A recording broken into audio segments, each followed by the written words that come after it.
Vision IAS के test number 6 का first number question है 1945 में हुए आम चुनाव के संदर्भ में विचार करना दे रहा है कि कांग्रेस ने केंद्रीय विधानसभा की अधिकांश सीटें जीती थी जी।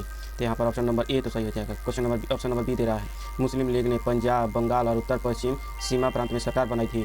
तो यहाँ पर ऑप्शन नंबर बी गलती हो जाएगा। कहीं जीत गई कि पंजाब और बंगाल में तो सरकार बनाने में सक्षम हुए थे मुस्लिम लीग, लेकिन उत्तर पश्चिम में कांग्रेस की सरकार बनी थी, कांग्रेस के समर्थन से, ना कि मुस्लिम लीग के समर्थन से। ऑप्शन नंबर सिर्फ ए सही हो जाएगा। यहाँ पर पूछ रहा है सही ऑप्शन पूछ रहा है, तो यहाँ पर केवल सही हो जाएगा ए। अब देख लेते हैं क्वेश्चन नंबर 2।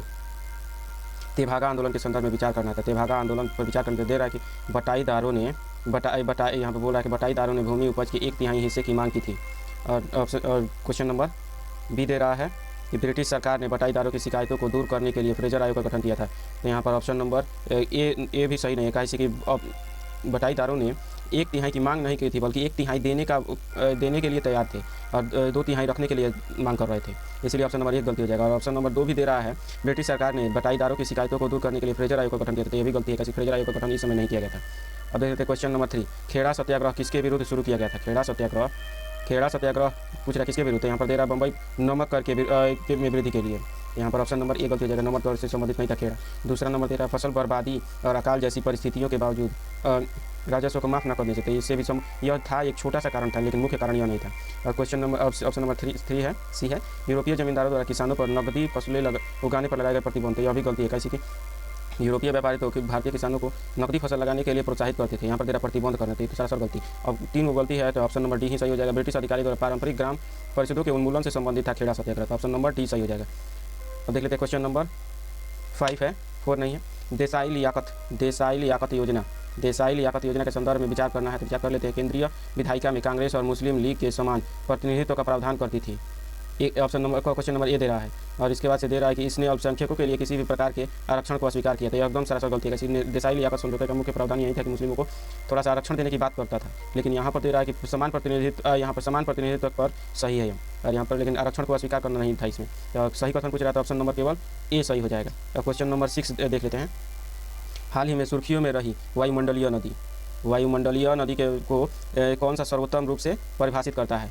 तो उत्तरी वायुमंडल में तीव्र गति से चलने वाली शुष्क वायु की एक संकीर्ण धारा जो तापमान में अचानक परिवर्तन का कारण बनती है। और दूसरा नंबर दे रहा है, ऑप्शन नंबर दे रहा है, तो यह गलती है, इसका संबंध वायुमंडलीय नदी से नहीं है। या दूसरा नंबर, सी नंबर दे रहा है एक मौसमी पवन जो अपनी दिशा व्युत्क्रमित कर लेती है और एक क्षेत्र में भारी वर्षा लाती है। तो यह भी गलती है।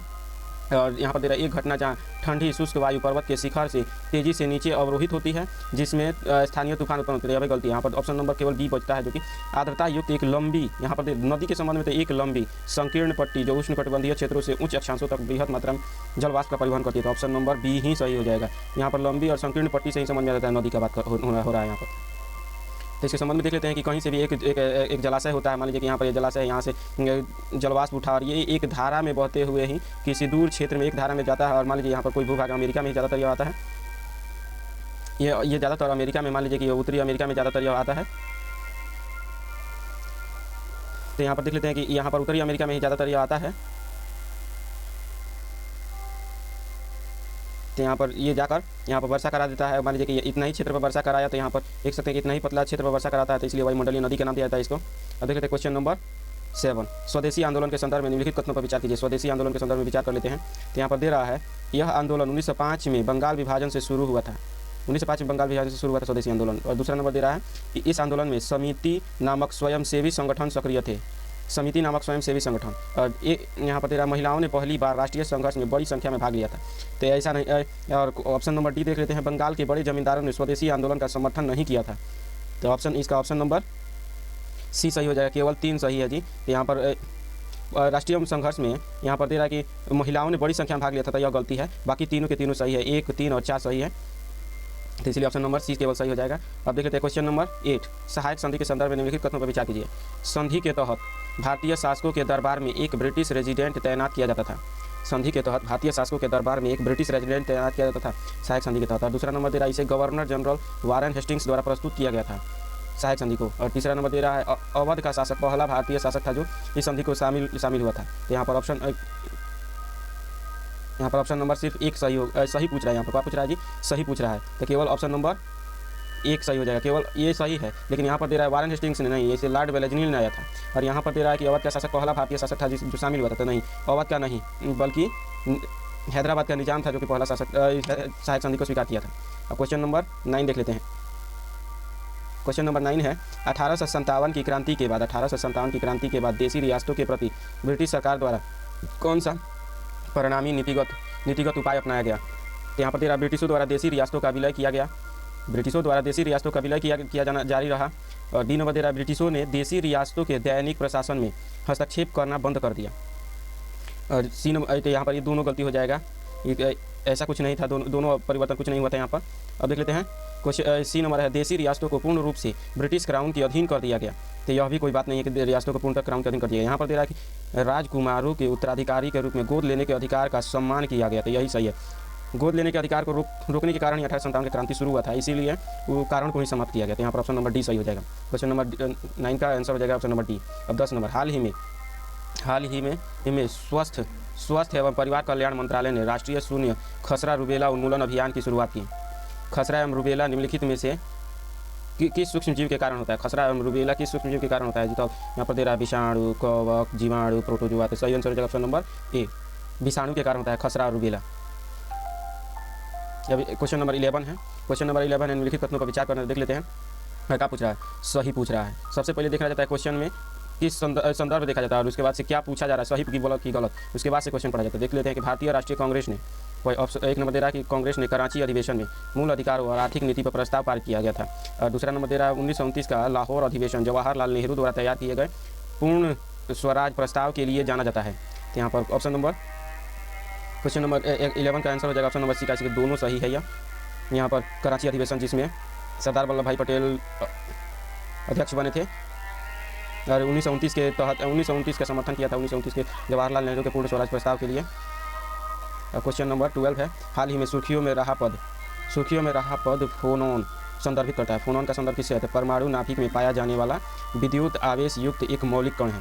परमाणु के नाभिक में पाया जाने वाला विद्युत आवेश युक्त एक मौलिक कण है। और दूसरा नंबर दे रहा है किसी क्रिस्टल के भीतर परमाणुओं के सामूहिक आंदोलन से उत्पन्न कंपन ऊर्जा की एक मात्रा है।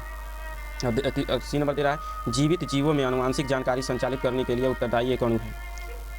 तो यहाँ पर डी नंबर दे रहा है निर्वात में प्रसारित होने वाली एक प्रकार की विद्युत चुंबकीय तरंग है। तो यहाँ पर फोनॉन का वास्तविक संदर्भ यहाँ पर ऑप्शन नंबर डी दिखा रहा है कि क्रिस्टल के भीतर परमाणुओं के सामूहिक दोलन से उत्पन्न कंपन ऊर्जा की एक मात्रा है फोनॉन।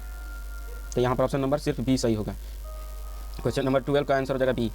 अब देख लेते हैं क्वेश्चन नंबर 13, इसमें है किस अधिनियम के विरुद्ध भारतीय राष्ट्रवादियों ने प्रतिनिधित्व के बिना कर नहीं का नारा दिया। प्रतिनिधित्व नहीं तो कर नहीं। तो यहाँ पर दे रहा है 1892 भारत परिषद अधिनियम 1892, भारत सरकार अधिनियम 1919, भारत सरकार अधिनियम 1935 या फिर भारत परिषद अधिनियम 1861। सही आंसर हो जाएगा ऑप्शन नंबर ए, भारत परिषद अधिनियम 1852 में प्रतिनिधित्व नहीं तो कर नहीं का नारा दिया था। अब क्वेश्चन नंबर 14 है। क्वेश्चन नंबर 14 है निम्नलिखित पर विचार करना। तो विचार कर लेते हैं। तो यहाँ पर सबसे पहले विचार करना है, क्या विचार करना है। तो कितने क्रांतिकारियों में से 1925 के काकोरी ट्रेन एक्शन से संबंधित थे। यहाँ पर दे रहा है कि कितने जो थे काकोरी ट्रेन से संबंधित थे। तो यहाँ पर दे रहा राम प्रसाद बिस्मिल, तो एकदम सही थे। अशफाक उल्ला खान, उसके बाद से भगत सिंह और राजेंद्र लाहिड़ी। तो यहाँ पर सही आंसर हो जाएगा ऑप्शन नंबर सी। जैसे कि राम प्रसाद बिस्मिल शामिल थे, इनको भी फांसी हुई थी। अशफाक को भी फांसी हुई थी, भी शामिल थे। राजेंद्र लाहिड़ी भी शामिल थे, लेकिन भगत सिंह शामिल नहीं थे। भगत सिंह की जगह चंद्रशेखर आजाद शामिल थे काकोरी ट्रेन डकैती में। यहाँ पर option number Kakori train action में शामिल थे, ना कि डकैती कहा जाता है इसको। भारत सरकार ने इसको काकोरी ट्रेन एक्शन का नाम दे दिया है, ना कि डकैती हटा दिया है। इतिहास के पुस्तक से भी हटा दिया गया, एनसीईआरटी से भी हटा दिया गया। ऑप्शन नंबर सी सही हो जाएगा। तो क्वेश्चन नंबर 15 भारतीय राष्ट्रीय कांग्रेस के त्रिपुरी अधिवेशन 1939 के संदर्भ में निम्नलिखित कथनों पर विचार कीजिए। तो आचार्य कृपलानी ने पुरानी कांग्रेस कार्य समिति में पूर्ण विश्वास व्यक्त करने वाला एक प्रस्ताव प्रस्तुत किया था। ऑप्शन नंबर ए दे रहा है। अभी सेकंड ऑप्शन दे रहा है सुभाष चंद्र बोस के त्याग पत्र के बाद जवाहरलाल नेहरू अध्यक्ष चुने गए थे जी। तो यहाँ पर बी नंबर भी गलती है और ए नंबर भी गलती है। यहाँ पर पूछ रहा है सही, ए नंबर भी गलती है जी। यहाँ पर दे रहा है कि सुभाष चंद्र बोस अध्यक्ष बने थे, नहीं सुभाष चंद्र बोस नहीं बल्कि मौलाना अबुल कलाम आज़ाद यहाँ पर अध्यक्ष बने थे। और यहाँ पर दे रहा है जेबी कृपलानी ने पूर्ण विश्वास व्यक्त करने वाले एक प्रस्ताव प्रस्तुत किए थे, ये गलती है, दोनों गलती है। तो ऑप्शन नंबर डी सही हो जाएगा। अब देख लेते हैं क्वेश्चन नंबर 16। यहाँ पर दे रहा है डेविस जल संधि के संदर्भ में विचार करना है। तो यहाँ पर यह दे रहा है यह प्रशांत और आर्कटिक महासागरों को जोड़ने वाली एक संकीर्ण समुद्री संधि है। डेविस जल संधि के संदर्भ में बोल रहा है यह प्रशांत और आर्कटिक महासागर को जोड़ने वाली एक संकीर्ण जलसंधि है जी, तो यहाँ पर यह गलती है। यहाँ पर सी नंबर दे रहा है ऑस्ट्रेलिया और तस्मानिया को जोड़ती है, तो यह भी गलती है। जैसे तस्मानिया यहाँ पर दे रहा है कि यह प्रशांत महासागर और कैरिबियन सागर को जोड़ने वाली एक संकीर्ण समुद्र संधि है, तो यह गलती है। यहाँ प्रशांत और कैरिबियन से कोई संबंध नहीं है। तो यहाँ पर ऑप्शन नंबर दे रहा है बैफिन की खाड़ी को लैब्राडोर सागर से जोड़ने वाला एक बृहद जल निकाय है डेविस जल संधि। तो यहाँ पर ये कहाँ पर है जी, तो कनाडा के पास में है। यहाँ पर देख सकते हैं, यहाँ पर कुछ इस तरह से कनाडा है। यहाँ पर कनाडा उत्तरी अमेरिका का हिस्सा है जो कनाडा, तो यहीं पर बैफिन जल संधि है। अब देख लेते हैं क्वेश्चन नंबर 17। क्वेश्चन नंबर 17 देख लेते हैं। औपनिवेशिक काल के दौरान ब्रिटिश आर्थिक नीतियों ने भारतीय व्यापार की प्रकृति को पूर्णतः परिवर्तित कर दिया था। इस संदर्भ में विचार करना है। भारत में होने वाले मुख्य निर्यातों में शामिल है तो कच्चा कपास, जूट, नील, रेशम। यहाँ पर सही कथन पर का चुनाव करना है, तो ऑप्शन यहाँ पर सही हो जाएगा ऑप्शन नंबर डी, सभी शामिल थे। ब्रिटिश व्यापार में कच्चा कपास, जूट, नील और रेशम ये सभी भारत से व्यापार किए जाते थे। अब क्वेश्चन नंबर 18 है, निम्नलिखित में से कितने कारण 1857 के विद्रोह के लिए उत्तरदायी थे। तो यहाँ पर दे रहा है व्यापकत्व के सिद्धांत, उसके बाद से प्रत्यक्ष विलय के माध्यम से ब्रिटिश विस्तार की नीति। तो यहाँ पर देख लेते हैं ऑप्शन नंबर 18 का। और इसके बाद से हिंदू उत्तराधिकार कानून में ईसाई धर्म ने धर्मांतरित लोगों को विरासत में अपनी पैतृक संपत्ति प्राप्त करने का अधिकार दिया था, तो यह तो कारण शामिल था जी। तो और यह भी सही था। और यहाँ पर दे रहा है प्रशासन के उच्च स्तरों पर भ्रष्टाचार की व्यापकता, तो ये गलती है। भ्रष्टाचार का मुद्दा कोई शामिल नहीं था, सिर्फ यही दोनों कारण मुख्य रूप से शामिल थे। तो ऑप्शन नंबर ए और बी सही है, तो केवल ऑप्शन नंबर बी सही हो जाएगा, केवल 2 ऑप्शन सही है और सही कथन पूछा जा रहा है। अब देख लेते हैं क्वेश्चन नंबर 19। क्वेश्चन नंबर 19 है संगठन और नेतृत्वकर्ता के बारे में पूछ रहा है। ईस्ट इंडिया एसोसिएशन पूछ रहा है। यहाँ पर दे रहा है आनंद मोहन बोस, पूना सार्वजनिक सभा MG Ranade, Indian league KT Telang. तो यहाँ पर देख लेते हैं कि ऑप्शन नंबर सिर्फ बी ही सही है, पूना सार्वजनिक सभा के MG रानाडे नेतृत्व करते थे। तो यहाँ पर ऑप्शन नंबर सिर्फ ए सही हो जाएगा। अब देख लेते हैं क्वेश्चन नंबर 20। हाल ही में सुर्खियों में रहे लंबी दूरी की ग्लाइड बम गौरव किस संदर्भ में विचार करना है। गौरव क्या, यह दे रहा है भारत इलेक्ट्रॉनिक लिमिटेड BEL द्वारा डिजाइन किया गया एक स्वदेशी रूप से विकसित बम है। क्या ऐसा ही है कि स्वदेशी रूप से विकसित बम है जी। यहाँ पर दे रहा है यह फोल्डेबल पंखों और उन्नत मार्गदर्शन प्रणालियों से सुसज्जित है।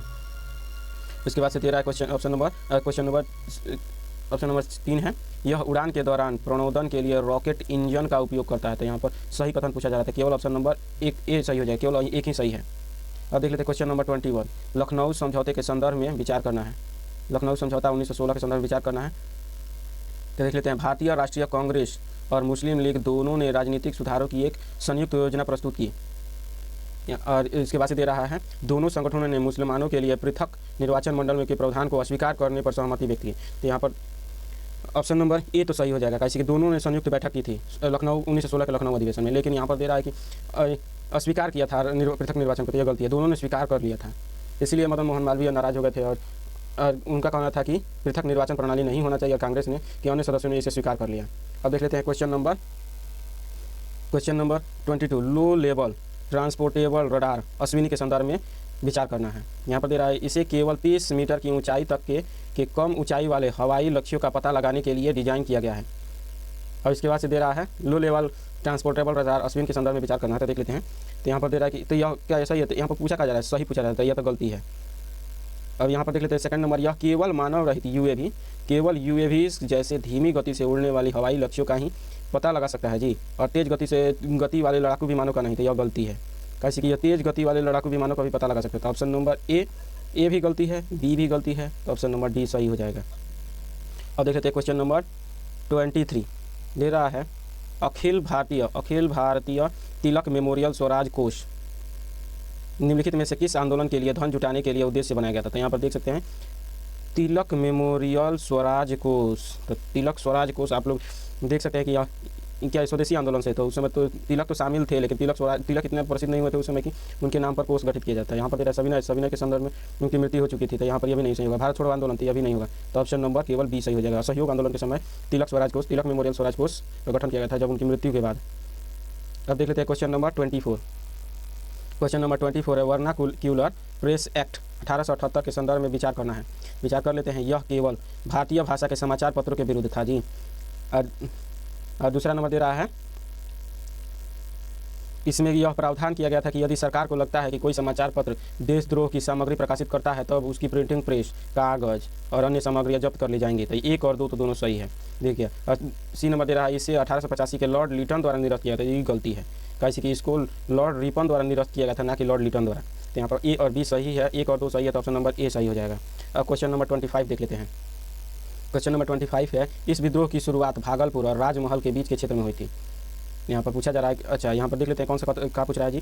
किस विद्रोह का वर्णन किया जा रहा है, ऊपर किस विद्रोह का वर्णन किया जा रहा है, तो देख लेते हैं। यहाँ पर दे रहा है विद्रोह की शुरुआत भागलपुर और राजमहल के बीच के क्षेत्र में हुई थी।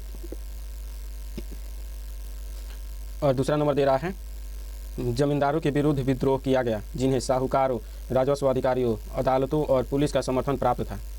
और दे रहा है इस विद्रोह सिंधु और कान्हू के नेतृत्व में शुरू किया था। जैसे ही सिंधु और कान्हू नाम आया, एक ही सबसे प्रसिद्ध विद्रोह है, कौन सा है जी, तो वह है संथाल विद्रोह।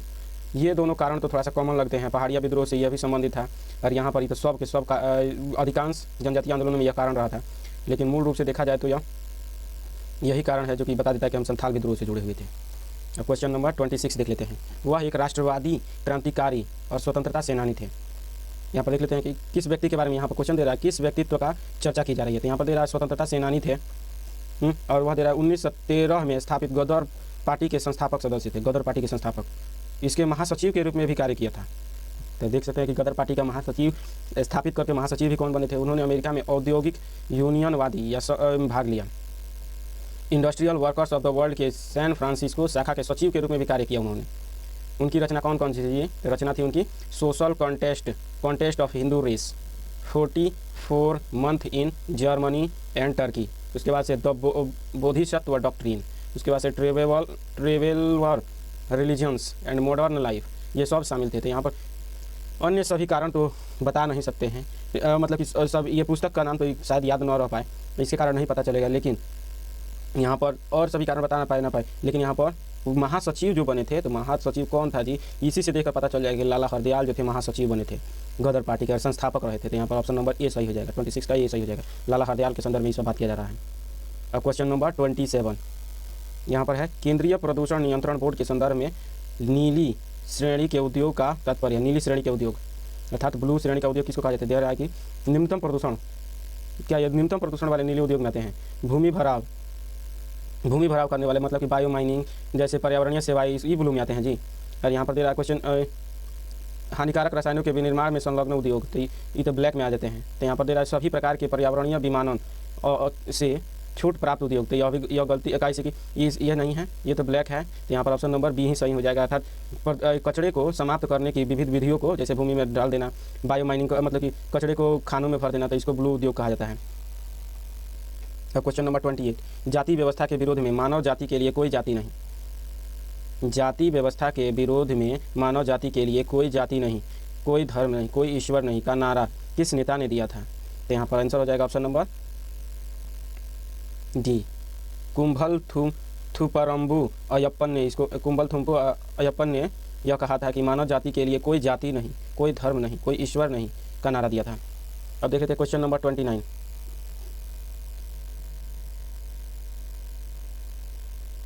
क्वेश्चन नंबर 29 है, राजा राम मोहन राय के संदर्भ में विचार करना है, तो विचार कर लेते हैं। उन्होंने कर्म के सिद्धांत और आत्मा के पुनर्जन्म पर अपना मत प्रस्तुत किया था। और उसके बाद से दे रहा, उन्होंने कर मुक्त भूमि पर कर लगाने का विरोध किया था। और उसके बाद से उन्होंने प्रिसेप्ट्स ऑफ जीसस नामक पुस्तक लिखी थी। तो कितने कथन सही हैं जी, यहाँ पर दे रहा है कि यहाँ पर केवल 2 सही हो जाएगा।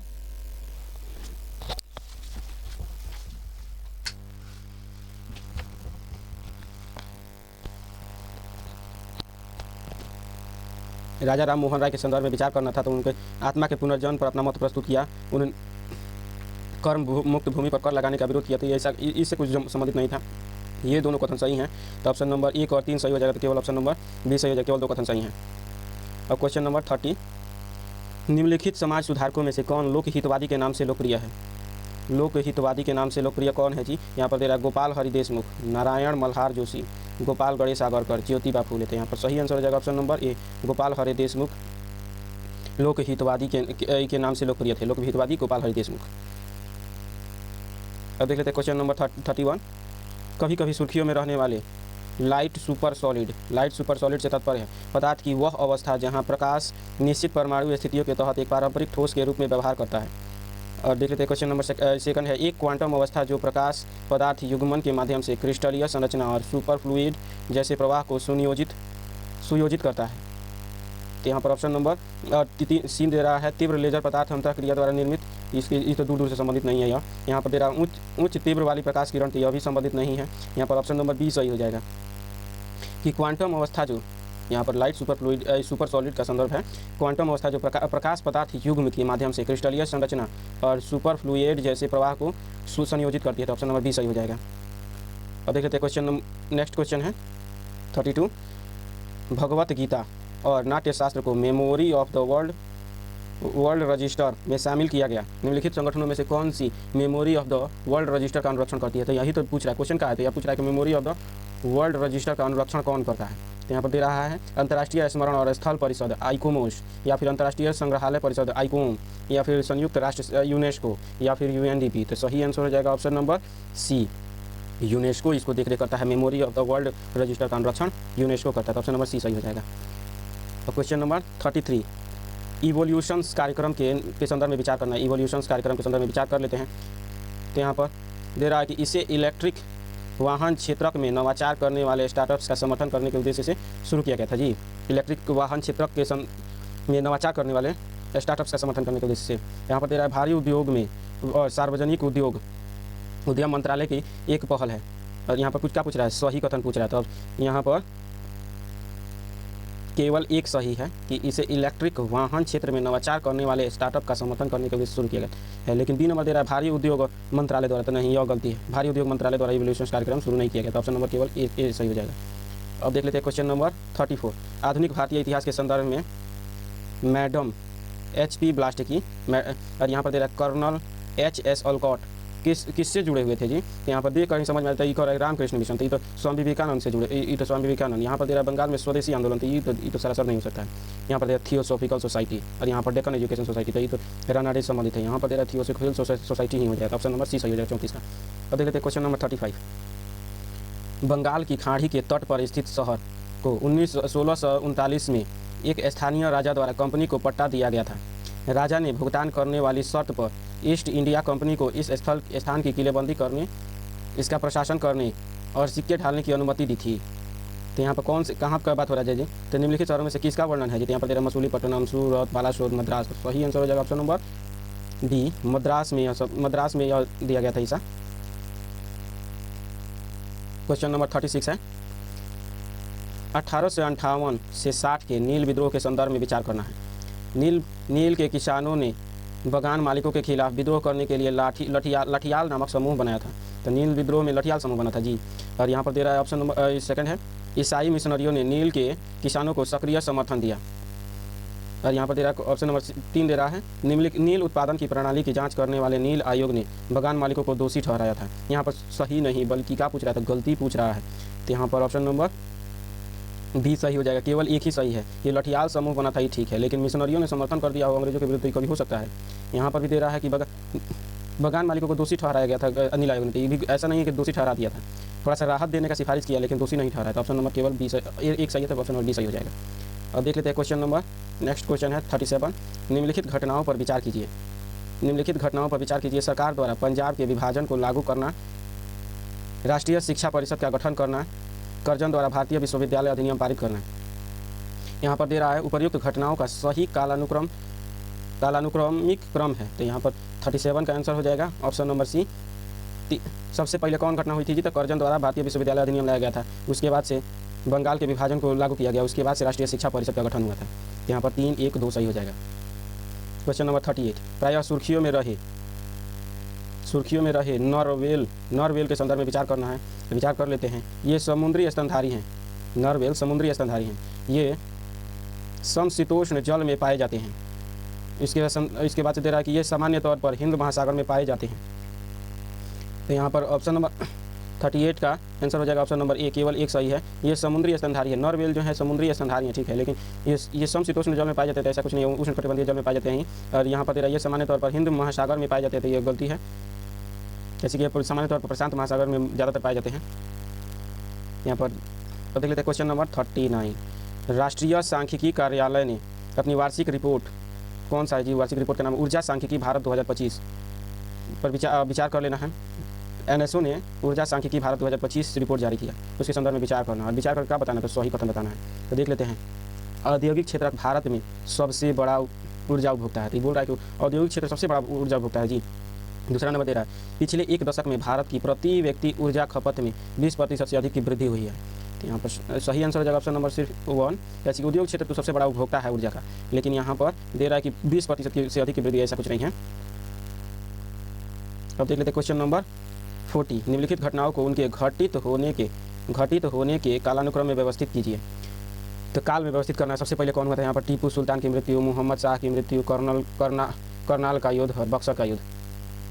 तो देख लेते हैं कि करनाल का युद्ध कब हुआ था जी। तो ये तो 1739 में हुआ था। और यहाँ पर दे रहा है कि बक्सर का युद्ध, तो बक्सर का युद्ध कब हुआ था जी, तो 1765 में हुआ था। मगर मोहम्मद यहाँ पर टीपू सुल्तान की मृत्यु 1799 में हुआ था। तो देख सकते हैं ऐसे ही तीनों को ऑप्शन पता है, तो तीनों को ऑप्शन से हम लोग लगा सकते हैं कि सबसे पहले घटना कौन हुई थी जी। तो यहाँ पर ए नंबर हुई थी, 3 नंबर हुई थी सबसे पहले घटना, करनाल 1739। उसके बाद से मोहम्मद शाह की मृत्यु हुई थी। उसके बाद से बक्सर का युद्ध हुआ था 1765 और 1799 में यह हुआ था। यहाँ पर ऑप्शन नंबर 1 सही हो जाएगा। सबसे पहली घटना 3 के अनुसार ही सब लगा सकते हैं। अब देख लेते हैं question number 41। Question number 41, Bharat में दया याचिका के संदर्भ में विचार करना है। विचार कर लेते हैं। कोई सांविधिक लिखित प्रक्रिया विद्यमान नहीं है। दया याचिका के समाधान के लिए कोई सांविधिक लिखित प्रक्रिया विद्यमान नहीं है। और उसके बाद से दे रहा है, यहाँ पर क्या पूछा जा रहा है, नहीं, कौन सा कथन सही नहीं है। कोई सांविधिक लिखित प्रक्रिया विद्यमान नहीं है जी। और उसके बाद से दे रहा है कि यह न्यायालय द्वारा सजा सुनाए जाने के बाद दोषी व्यक्ति द्वारा अपनाया जा सकने वाला अंतिम संवैधानिक उपाय है। और उसके बाद से दे रहा है, दया याचिका पर कार्यवाही करते समय राष्ट्रपति और राज्यपाल स्वतंत्र रूप से कार्य करते हैं जी। यहाँ पर सही आंसर हो जाएगा ऑप्शन नंबर सिर्फ 1 सही होगा, लेकिन ऑप्शन नंबर केवल 2 सही होगा, 1 और 3 दोनों गलती है। यहाँ पर केवल ऑप्शन नंबर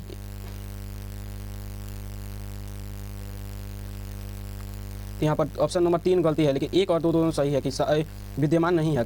दया याचिका के संदर्भ में कोई निश्चित विधान नहीं है कि इसी तरह से दया याचिका दी जाएगी, इस कानून का पालन करके ही। तो यह तो सही है, 1 और 2 दोनों सही है, लेकिन 3 गलती है कि राष्ट्रपति तो स्वतंत्र होता है दया याचिका पर कार्य करते समय, लेकिन राज्यपाल पूर्ण स्वतंत्र नहीं होता है। यहाँ पर ऑप्शन नंबर 3 गलती है। तो यहाँ पर गलती ही पूछा जा रहा है हमसे, पहले भी लगा चुके थे, इस पर ध्यान देना है कि गलती पूछा जा रहा है। तो यहाँ पर गलती कौन सा हो जाएगा जी, तो ऑप्शन नंबर केवल 3 गलती है, तो ऑप्शन नंबर ए सही हो जाएगा इसमें। अब देख लेते हैं, हाल ही में सुर्खियों में रहा ऑपरेशन अटलांटा का संबंध किससे है जी। तो ऑपरेशन अटलांटा का संबंध यहाँ पर दे रहा है संयुक्त राज्य अमेरिका, फ्रांस, यूरोपीय संघ, जर्मनी। यहाँ पर सही आंसर हो जाएगा ऑप्शन नंबर सी, यूरोपीय संघ ने ऑपरेशन अटलांटा शुरू किया था। अब देख लेते हैं क्वेश्चन नंबर 43। क्वेश्चन नंबर 43, कारखाना अधिनियम 1881 के संदर्भ में विचार करना, तो विचार कर लेते हैं। कारखाना अधिनियम 1881 मुख्य रूप से बाल श्रम की समस्या के समाधान से संबंधित है जी। कारखाना अधिनियम 1881। और उसके बाद से दे रहा है, यह अधिनियम ब्रिटिश स्वामित्व वाले चाय और कॉफ़ी बागानों पर लागू नहीं होता था जी। तो यहाँ पर ऑप्शन सही हो जाएगा ऑप्शन नंबर सी, कैसे कि पहला नंबर जो 1881 में आया था वो प्रथम कारखाना अधिनियम बच्चों को ही कई खतरनाक जितने भी कारखाने होते हैं वहाँ से निकालने के लिए, और यहाँ पर लेकिन चाय और कॉफ़ी बागान जो खतरनाक उद्योग में नहीं आता था, इस पर लागू नहीं हुआ था। इसीलिए केवल खतरनाक उद्योगों से बच्चों को निकालने के लिए ज़्यादातर इसने समर्थन किया था। और द्वितीय कारखाना अधिनियम जब आया था उसने महिलाओं की सुरक्षा की, लेकिन फिर भी इसमें भी चाय और कॉफ़ी बागानों को शामिल नहीं किया गया था। अब देख लेते हैं question number 44, all India trade union Congress, जिसको AITUC के संदर्भ में विचार करना है, तो विचार कर लेते हैं। तो लाला लाजपत राय AITUC के प्रथम अध्यक्ष थे, 1 नंबर दे रहा है। उसके बाद से जवाहरलाल नेहरू, CR दास AITU से जुड़े थे। और उसके बाद से दे रहा है, वर्ष 1922 में INC के गया अधिवेशन में AITUC की सहायता के लिए कांग्रेस सदस्यों की एक समिति बनाने का निर्णय लिया गया था। तो यहाँ पर ऑप्शन नंबर 1, 2 और 3 तीनों के तीनों सही है। तो ऑप्शन नंबर यहाँ पर क्या पूछा जा रहा है, सही पूछा जा रहा है, तो तीनों के तीनों ऑप्शन सही हो जाएगा, ऑप्शन नंबर डी सही हो जाएगा। अब देख लेते हैं क्वेश्चन नंबर 45, निम्नलिखित गोलमेज सम्मेलनों में से, राउंड टेबल कॉन्फ्रेंस में से किन में गांधी जी ने भाग लिया था। गांधी जी ने किस में भाग लिया था, तो यहाँ पर तेरा प्रथम गोलमेज सम्मेलन, द्वितीय, तृतीय। तो यहाँ पर सही आंसर हो जाएगा ऑप्शन नंबर, आप लोग देख भी सकते हैं कि यहाँ पर सही आंसर हो जाएगा ऑप्शन नंबर सी, केवल द्वितीय गोलमेज सम्मेलन भाग लिया था, लेकिन जो कि भीमराव अम्बेडकर थे तीनों में भाग लिए थे। अब देखते हैं क्वेश्चन नंबर 46, निम्नलिखित कथनों पर विचार करना था, विचार कर लेते हैं। सविनय अवज्ञा आंदोलन के दौरान मुस्लिम पुलिस की ज्यादतियों की सार्वजनिक जांच और उसके बाद से दे रहा है सभी राजनीतिक कैदियों की बिना शर्त रिहाई, शांतिपूर्ण धरना देने का अधिकार। यहाँ पर क्या पूछा जा रहा है, सबसे पहले तो ये देखना, सबसे बड़ा चीज़ है ये देखते रहना है, यहाँ पर विचार करना है। उसके बाद से यहाँ पर किस संदर्भ में या फिर क्या सही या गलती पूछा जा रहा है। तो यहाँ पर दे रहा है कि 1931 के गांधी इरविन समझौते का हिस्सा थी। तो कौन सी थी जी 1931 के गांधी इरविन समझौते का? तो यहाँ पर दे रहा है कि सभी अवज्ञा आंदोलन के दौरान पुरुष जातियों से सार्वजनिक जाँच यह तो शामिल था। उसके बाद से सभी राजनीतिक कैदियों की बिना शर्त रिहाई, यहाँ पर एक सही हो जाएगा, ये सही हो जाएगा। गोलमेज सम्मेलन में कांग्रेस की भागीदारी शामिल था। शांतिपूर्ण धरना देने का अधिकारी भी शामिल था। और यहाँ पर दे रहा है पुलिस, यहाँ पर सभी अवज्ञा आंदोलन के दौरान पुलिस जातियों की सार्वजनिक जातियाँ भी शामिल था, लेकिन ये नहीं शामिल था। राजनीतिक कैदियों की रिहाई की गई थी, लेकिन बिना शर्त बात नहीं था। यहाँ पर केवल 3 ही सही होगा, तो ऑप्शन नंबर सी सही हो जाएगा। अब देख लेते हैं क्वेश्चन नंबर 47।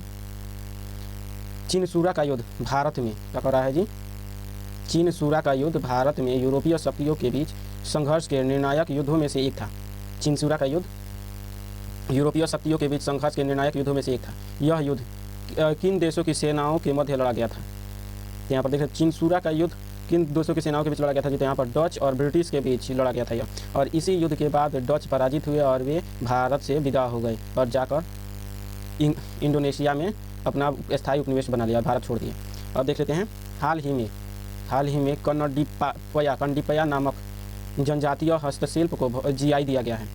यह किस राज्य से संबंधित है जी? तो यहाँ पर दे रहा है कन्नडिपया जनजातीय हस्तशिल्प को कहाँ से संबंधित है जी? यहाँ पर सही आंसर जगह ऑप्शन नंबर 1 केरल से संबंधित है कन्नडिपया जनजातीय हस्तशिल्प। Question number 49। सविनय अवज्ञा आंदोलन के दौरान निम्नलिखित में से सविनय अवज्ञा आंदोलन के संदर्भ में है किस क्षेत्र में कुप्रसिद्ध कनिंघम सर्कुलर के खिलाफ छात्रों के नेतृत्व में एक सशक्त आंदोलन शुरू किया गया था? कनिंघम सर्कुलर के खिलाफ छात्रों के नेतृत्व में सशक्त आंदोलन कहाँ पर शुरू हुआ था? यहाँ पर तेरा संयुक्त प्रांत, असम, बॉम्बे, मद्रास। सही आंसर हो जाएगा ऑप्शन नंबर बी, असम में शुरू हुआ था सशक्त छात्र आंदोलन। अब देख लेते हैं क्वेश्चन नंबर 50। निम्नलिखित में से किस संगठन द्वारा वर्ल्ड हैप्पीनेस रिपोर्ट 2025 प्रकाशित की गई? वर्ल्ड हैप्पीनेस रिपोर्ट यहाँ पर तेरा विश्व बैंक, एशियाई विकास bank, wellbeing research centre, Oxford विश्वविद्यालय या फिर विश्व स्वास्थ्य संगठन। तो सही आंसर हो जाएगा option number c, wellbeing research centre, Oxford विश्वविद्यालय द्वारा इसको शुरू किया गया था। तो हम लोगों ने 50 तक का क्वेश्चन सॉल्व कर लिया। आपको नेक्स्ट कोई 50 क्वेश्चन अगले वीडियोज़ में सॉल्व करेंगे। तब तक के लिए थैंक यू।